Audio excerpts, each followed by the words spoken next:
I cheaped out and rented a haunted house. First night in, the shower turned on by itself. I screamed into thin air, "You're paying the water bill!" The water stopped cold. I thought that was just the start. Next day, there's a full home-cooked meal on the table. Note next to it, dinner, $5.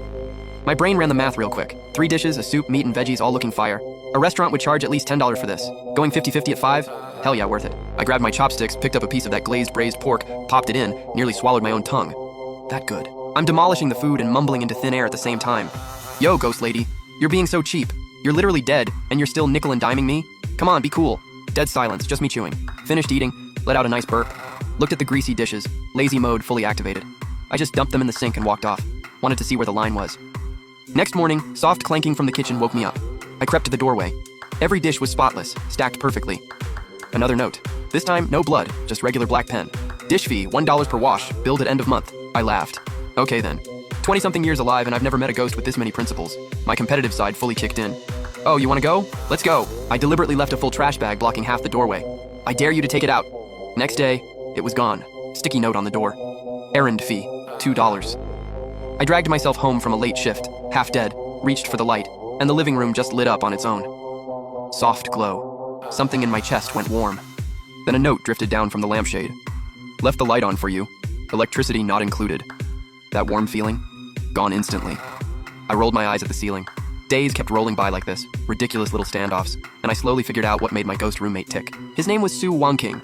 Major clean freak. If I left underwear on the floor, it would literally fly into the sink on its own. Also had OCD. My bookshelf, if even one book was out of height order, it'd be perfectly reorganized by morning. Insane cook, but holds a serious grudge. I said the food was too salty once, got plain boiled tofu for 3 days straight. Also brutal with the comebacks. I bought a discounted shirt and tried it on in front of the mirror. Words slowly formed in the steam on the glass. Taste?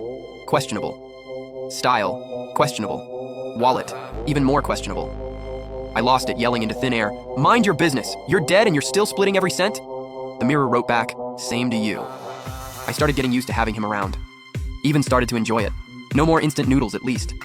In this cold, brutal city, someone was leaving the light on for me, even if they charged for it. One day, my only real homie Jiboxiao came to visit. I gave Su Wangking a heads up beforehand. "My buddy's coming over, he scares easy. Lay low today, got it?" A magazine floated up off the table with a big OK on the cover. Next day, Jiboxiao walked in and made this big show of sniffing the air. "Lin Feng, bro, you rich now? You hire a maid? This place is way too clean to be yours. Just been taking better care of myself." Right then, the TV, mid-action movie, flipped to the finance channel on its own. Jiboxiao jumped. "Where's the remote? Why'd it change?" "Probably a bad connection," I said, dead-faced, and switched it back. We're just talking when Jiboxiao's cup slid 2 inches toward the edge of the table on its own. "What the cup just moved?" I calmly slid it back. "Relax, my roommate's just a little mischievous, but the cooking's amazing." Jiboxiao stared at me like I'd completely lost it. "Bro, are you okay? Are you hallucinating?" I just sighed. Some things you can't explain. Sent Jiboxiao home. Dude looked shaken. I slumped on the couch feeling kind of down. The living room lights dimmed a little, went softer. I turned toward the big floor-to-ceiling window, and for the first time I actually saw him clearly. Tall figure in a white dress, still semi-transparent, like a walking fog. But I could make out his long hair. He was carefully wiping down the window I'd half-assed that morning. Every move focused, precise, almost obsessively graceful. Right then, I stopped caring what my friend thought, what anyone thought. In this massive, indifferent city, I finally had a home, and a very one-of-a-kind person to share it with. But it didn't last. The economy came for me. It always comes for the little guy. One cold email, a few lines of corporate nothing, and just like that, my 2-hour daily commute meant nothing. I walked out clutching my box, swallowed up by the crowd, feeling like something someone had just thrown away. Got home and buried myself under the covers. Everything I'd been holding in finally broke. I don't even know how long I cried. Then, soft classical music drifted in from the living room. My favorite, Dvořák's New World Symphony. I'd mentioned it once at dinner talking to no one. This song just hits, makes you feel like you can get through anything. I wiped my face and dragged myself out of the room. On the table, a plate of steaming cola chicken wings. A note sat quietly beside it. 2 words, "On the house." My eyes finally gave out. Not from pain, from warmth. For the first time, I looked into the empty air and said it for real. "Thank you." A faint sigh floated through the room. After eating, I opened my laptop and started firing off applications. Every single one disappeared into the void. The few interviews I got cut in the final round. Every day, my bank balance dropped a little more. Anxiety was eating me alive. I stopped sleeping. Then finally, I got an interview at my dream company. Dug out the one good suit I owned. Interview day. Up early. Way too nervous. At the coffee shop downstairs, my hand slipped and a hot Americano went all over my shirt. I felt the whole world crash down. Ran home in a panic, completely falling apart. 1 hour until the interview. No time to buy a new shirt. Was I really just giving up? Then, I heard it. The faint hum of the washing machine starting up in the bathroom. I froze. I ran over. The coffee-stained shirt was already tumbling inside.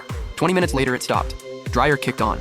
20 more minutes. A clean, warm, faintly sweet-smelling shirt was hanging on my door, held up by an invisible hanger. I just stood there staring at it. Felt like a dream. Got dressed, ran out the door, hit the subway during peak rush hour, watched every second tick by, sweating through my shirt.